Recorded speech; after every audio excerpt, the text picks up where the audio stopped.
सुबह के 8 बज चुके थे। सूरज अपनी रोशनी पूरे जयपुर शहर में बिखेर चुका था। बाहर सर पर दौड़ रही गाड़ियों के हॉर्न्स की आवाज गूंज रही थी, मगर आरोही के कमरे में इस वक्त तक सन्नाटा पसरा हुआ था कि तभी आरोही की झटके से नींद खुलती है और वो उठ के बैठ जाती है। आरोही इतनी घबराई हुई थी कि उसका पूरा चेहरा पसीने से लथपथ हो रहा था। What the hell? ये सब क्या हुआ मेरे साथ? झल्लाते हुए आरोही ने खुद से कहा और अपने नाखूनों को देखने लगी। उसके नाखून अभी बिल्कुल नॉर्मल थे। आरोही को कुछ समझ नहीं आ रहा था। वो कभी अपने हाथों को देखती तो कभी अपने बालों को छू रही थी कि क्या वो कल रात के जैसे अभी भी गंदे और उलझे हुए लग रहे हैं। पर सब कुछ बिल्कुल नॉर्मल था।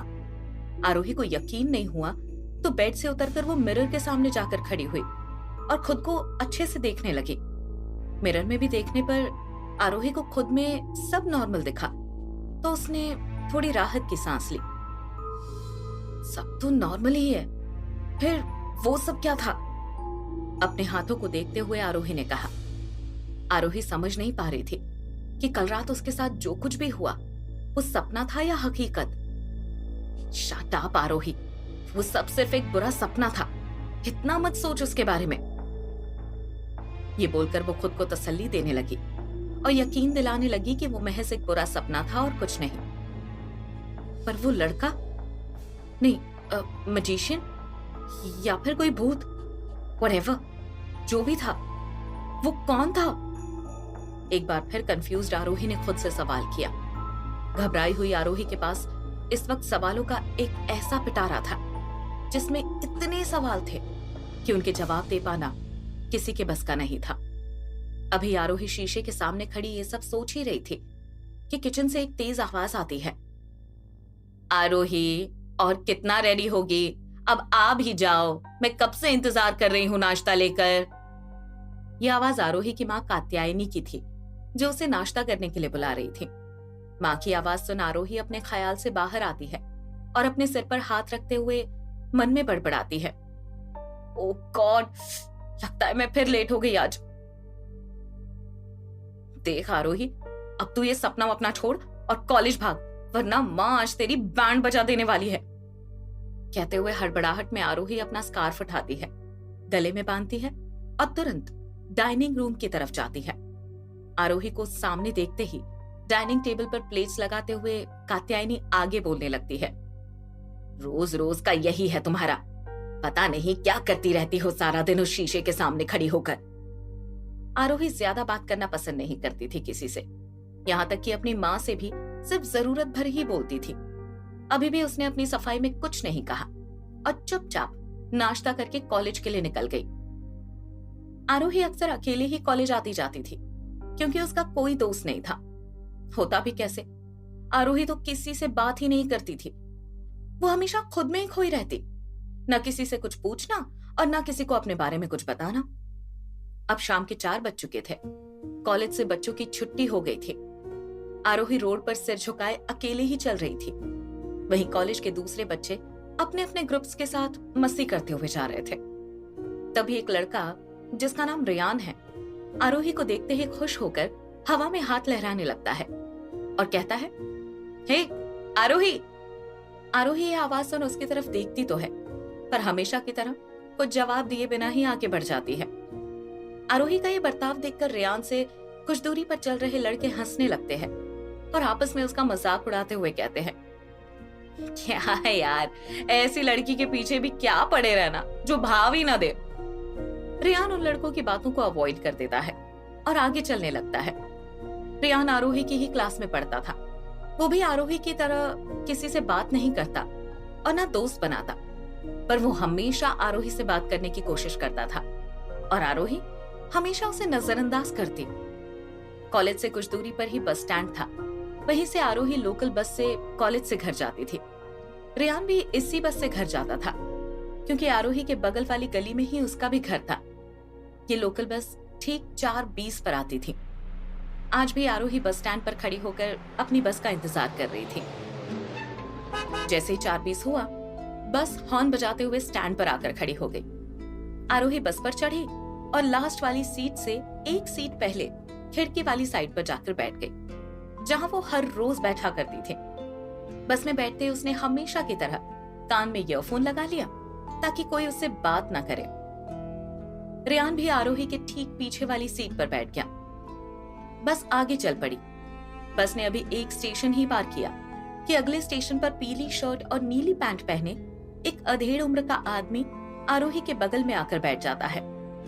आरोही देखती तो है कि कोई उसके बगल वाली सीट पर आकर बैठा है, पर ज्यादा ध्यान नहीं देती और खिड़की के बाहर देखने लगती है।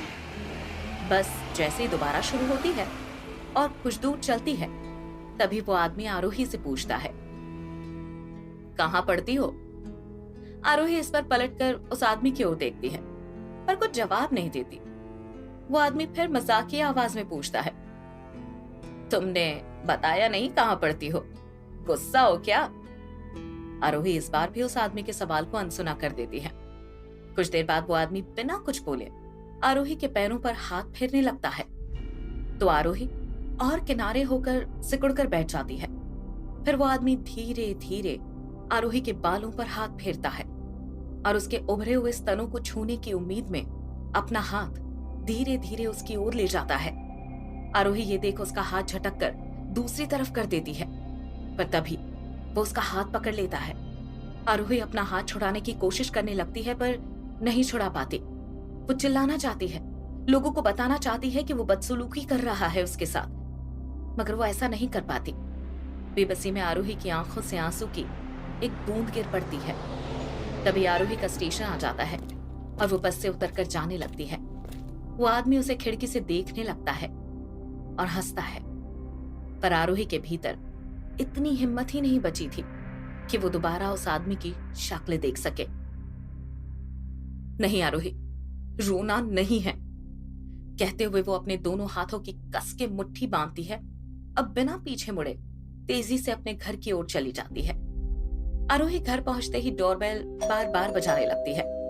भीतर कात्यायनी जी जब एक साथ इतनी बार डोरबेल की आवाज सुनती है, तो दरवाजे की तरफ बढ़ते हुए चिढ़ के बोलती है, अरे कौन पागल हुआ जा रहा है इतना? आ रही हूँ, सब्र करो थोड़ा। यूं बार बार घंटी बजाकर मेरा सिर फोड़ने से उड़ के नहीं आ जाऊंगी। आरोही को इस वक्त ये सब कोई बातें नहीं सुनाई दे रही थी। वो अभी भी बदहवास डोरबेल बजाए जा रही थी।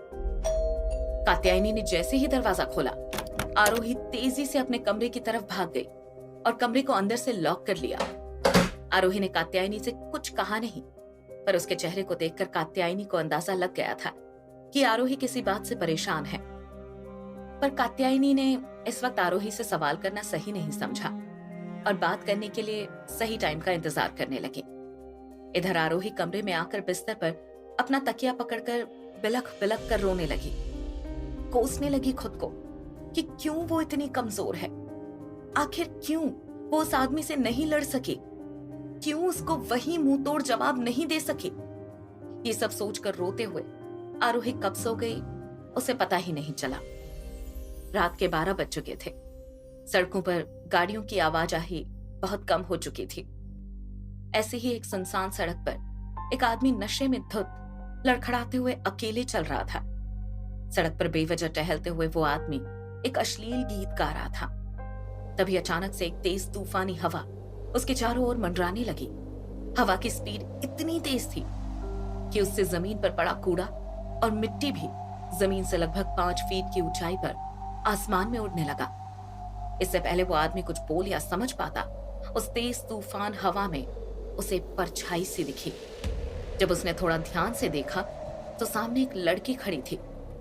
इतनी धूल मिट्टी उड़ने की वजह से वो आदमी उस लड़की की शक्ल नहीं देख पा रहा था, पर कपड़ों और साइज से उसे इतना तो पता चल गया था कि सामने कोई लड़की खड़ी है।